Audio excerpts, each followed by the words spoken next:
Nos fascismes intimes, le podcast, épisode 3. Lorsque le soin devient une politique d'adaptation. Dirigeons-nous vers un programme santé mentale comme gouvernement pour un État asilaire? On nous répète que la santé mentale est l'affaire de tous. Le slogan paraît généreux. Il est souvent un piège, parce qu'il sert aujourd'hui à faire passer une idée autrement plus brutale. Si vous souffrez, c'est à vous de vous adapter, et non au monde de changer. C'est ce renversement que pointe le psychiatre lanceur d'alerte Mathieu Bellassène. Un basculement où la santé mentale naît d'un imaginaire progressiste. En d'autres termes, adapter la société aux plus fragiles. Pour devenir peu à peu un imaginaire néolibéral.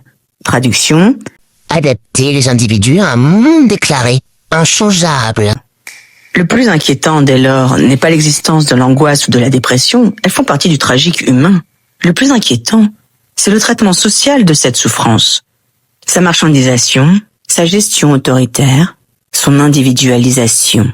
Si nous cessons de refuser de regarder, il se pose cette question. Qu'est-ce que nous faisons de la fragilité humaine? Et derrière cette question, dans ce tissu lexical social, peut planer cette phrase, peu diffuse, un peu silencieuse. Si tu souffres, adapte-toi. C'est le cœur de ce que le psychiatre Mathieu Bellassène décrit. À l'heure où des gens meurent aux urgences quand ils ont des troubles psychiques, la santé mentale est en train de devenir une technologie politique. Et que des gens meurent aux urgences quand ils ont des troubles psychiques, on ne parle plus de débat d'idées, on parle d'un effondrement institutionnel. Et comme souvent dans les effondrements, le langage devient une arme. On ferme l'hôpital en double sens. On ferme des lits pour revenir à des unités fermées, des structures d'accueil, d'isolement et de contention. Bref, des structures de contraintes qui se substituent à l'hospitalité. Sur une logique de pénurie, moins d'équipes, moins de temps, l'institution se protégera par la force en instaurant la machine managériale et la tenir coûte que coûte au prix de la dignité. Ce que la psychothérapie institutionnelle appelait déjà la pathoplastie. L'institution fabrique de la surpathologie chez les patients comme chez les soignants, génère une honte qui devient structure, où certains désertent, d'autres se durcissent et d'autres tentent d'instituer autre chose. Une santé mentale devenue police neuropolitique, un outil de gouvernement qui cherche dans l'individu et plus précisément dans son cerveau les causes de sa maladaptation. Résilience, plasticité neuronale, optimisation de soi, autant de mots qui semblent positifs mais qui fonctionnent comme des injonctions. Un dispositif politique pour une adaptation des humains au monde, même quand le monde devient invivable. Le cœur de ce dispositif est simple. Si l'organisation du travail est délirante, c'est vous dont on dira que vous êtes fragile. Si l'école détruit la coopération par la compétition algorithmique, on vous dira que c'est votre enfant qui a un trouble. Si la précarité vous empêche de vivre, on vous proposera une appli de bien-être ou un panier de soins. Prenons un exemple. Imaginez une serre industrielle, où l'air est trop sec, la lumière trop forte, le sol appauvri, un environnement inadapté où les plantes dépérissent. Et au lieu de changer la serre, son environnement, on distribue des vitamines. On dit aux plantes, tu manques de résilience, tu dois optimiser ta croissance, ta plasticité, ta travailler. Ce que le psychiatre lanceur d'alerte Mathieu Bellassène dit, c'est qu'on fait la même chose avec les humains et qu'on appelle ça la santé mentale. Au cœur d'une technologie politique, la santé mentale devient alors un capital à faire fructifier. Et si vous n'y arrivez pas, c'est votre responsabilité. Voilà ce que Mathieu Bellassène nomme santé-mentalisme. Une articulation entre santé mentale et néolibéralisme, où l'on va aller jusqu'à dans l'âme pour que l'individu se sente libre tout en restant fermé dans un cadre qu'on ne remet jamais en question. Petit rappel d'origine oublié. À la fin des années 50-60, la santé mentale arrive avec un imaginaire progressiste. Adapter la société aux personnes les plus en difficulté. C'était une idée d'hospitalité. En d'autres termes, la ville et les institutions s'adaptent aux personnes qui ont des difficultés. Puis, au fil du temps, on a glissé vers un modèle où on agrège tout, on affilie tout. On associe tout. Les addictions, la précarité, la misère, autant de réalités devenues, dès lors, psychiatriques. Des problèmes sociaux traduits comme des problèmes psy. Et au tournant des années 2000, renversement. La santé mentale devient un indicateur de performance, un capital. Au tournant de ces années 2000, un document européen citera « Une population en bonne santé mentale pour remplir les objectifs stratégiques. » Tout est dit. La santé mentale comme condition de compétitivité. Et là, un détail glace.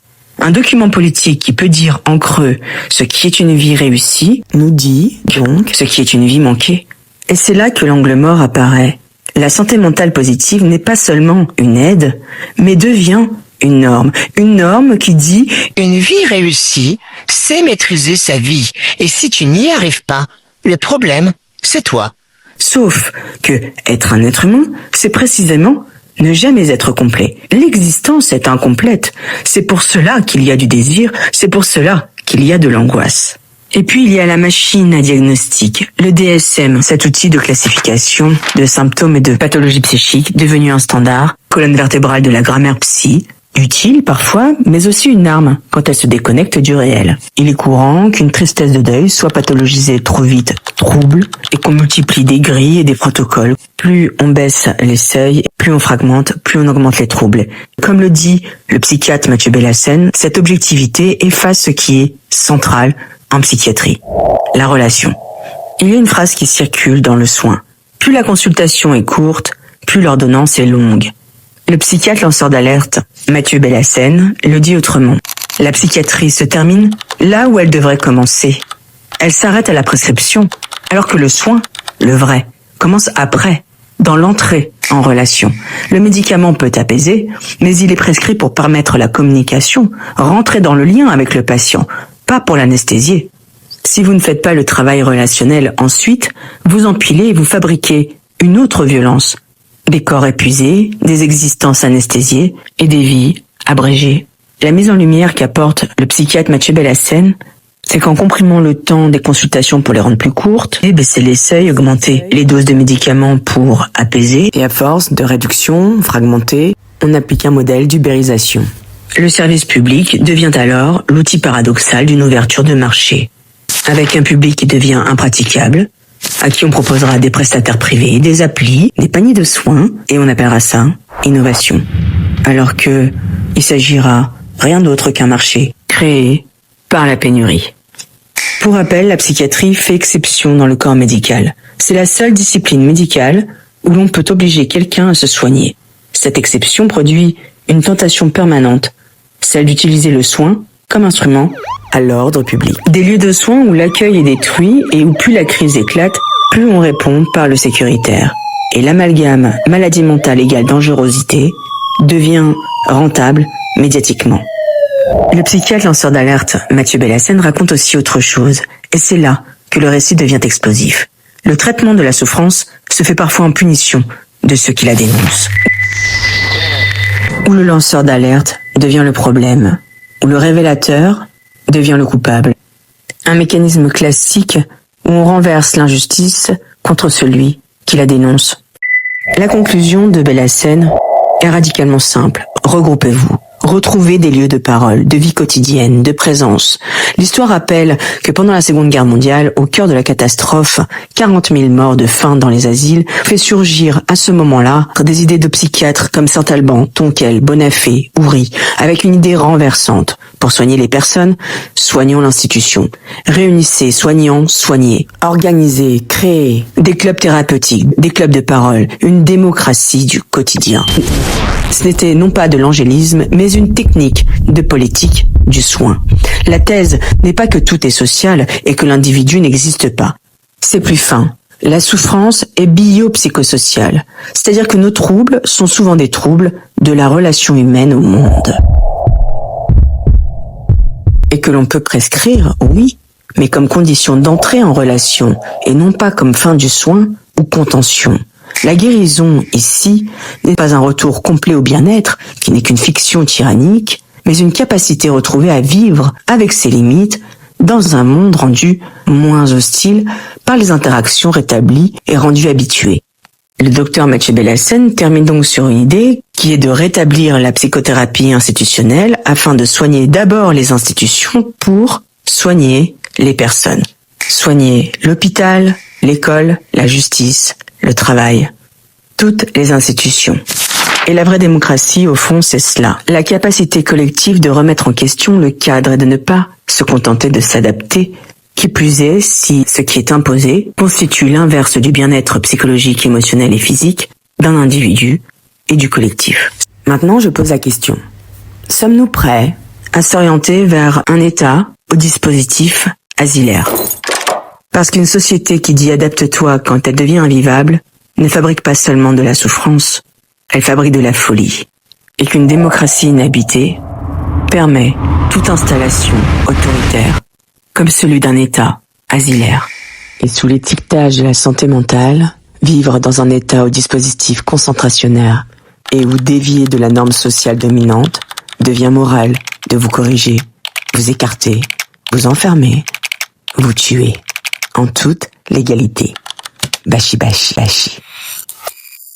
Parce que c'est pas terminé, pas de frein prévu ni d'arrêt vers des embrouilles qui vont encore arriver. Promis, la lucidité, la solidarité nous feront quitter ces brouillards organisés, leurs projets on n'est pas prêts. Pour que ça marche, ils vont pas nous prévenir. Dans ce pays qui ment, stop à la fugue de notre chère chance. Se laisser subtiliser sans arrêt, même l'occasion de se rencontrer. Une vie où réussir c'est une loi qu'on enfreint. C'est quoi le projet? Ériger des idoles pour les voir chuter, on comprend plus de quel côté on est. Bah ouais, dans la même équipe, personne n'a jamais gagné en marquant contre son camp. Absorbé à la rivalité, occupé de préjugés, le gras, les défauts où y en a pas. Dispersé dans le scroll par milliers, sensible à toutes les annonces qui font de l'effet relayé, à procrastiner d'attendre un héros béni ou un dieu. C'est lent, ça éteint le jour et la joie. Attends, j'ai pas fini, j'arrive à la deuxième partie, la recette. Maintenant, avec la grâce des rumeurs, des nigauds de soldats sur les plateaux télé. Ouais, l'SS d'autrefois. On multiplie, on raccourcit les news débiles. On assomme, on opprime, on assimile, on déprime, on mutile la confiance et ce qui réunit. Au calme la calomnie, à ciel ouvert. Concentrer le maximum de mécontents contre les gens qu'on voudra voir dénoncer. La délation en marche est organisée, une réécriture de camps vacants, efficacité optimisée pour acheminer là où on pourra en achever. On reconnaît le plan grâce à la mémoire des résistants. On pourra les acheter,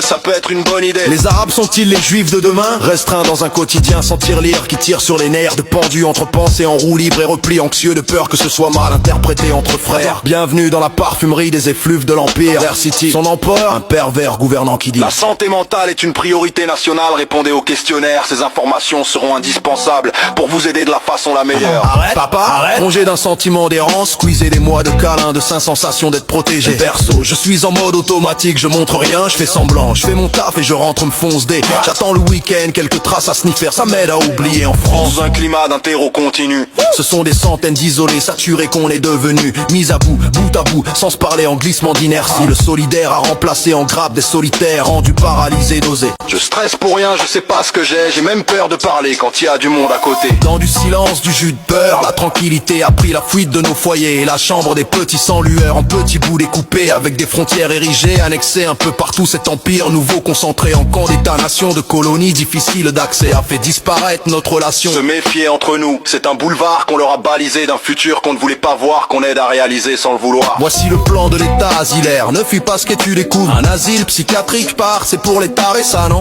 Conjugué entre les saisons de saut d'humeur, nous voici à genoux des ennemis réussis. Ça prend bien le feu, mais surtout sur la gazinière de toute l'humanité. Architecturé sur nos affects en misère cuisinée. Fast fashion coercition, le cadeau accélérateur offert à ce parti, donc clairement même speedé par surprise. On a voté non. C'est sans nous une démocratie inhabitée que ce cadeau état autoritaire sera de qualité. Parfait, le paradis sur terre. Il est prêt. Vous le vendez ce progrès, combien? On en parle après, pourra peut-être s'arranger en médisance ni solide ami. C'est vrai, c'est plus pratique à mettre à genoux, viser la nuque et tirer. On s'est fait niquer, oui c'est vrai, mais tout n'est pas perdu, on peut encore trouver une issue. L'union fait la force. Même si Macron a donné déjà un double, les clés de Paris, la porte entrouverte à ceux qui ont joué contre notre camp. Ouais, ceux qui ont vendu notre pays. La Russie, tu dirais? C'était facile, tout le long veut Paris. Regarde combien ils sont, et nous, combien on est. Dis un chiffre, la trahison là, non? Ouvre les volets, sérieux, qu'est-ce qu'on attend? Les prochains, ce sera peut-être vous. Le passé traumatique le dit, la viande ça cuit bien dans chaque four, même le moins inutilisé, vrai ou pas? La blessure en commun, si on collabore. Est-ce que tu évalues à combien s'élève le montant du kiff? Enfin, si tu sais compter.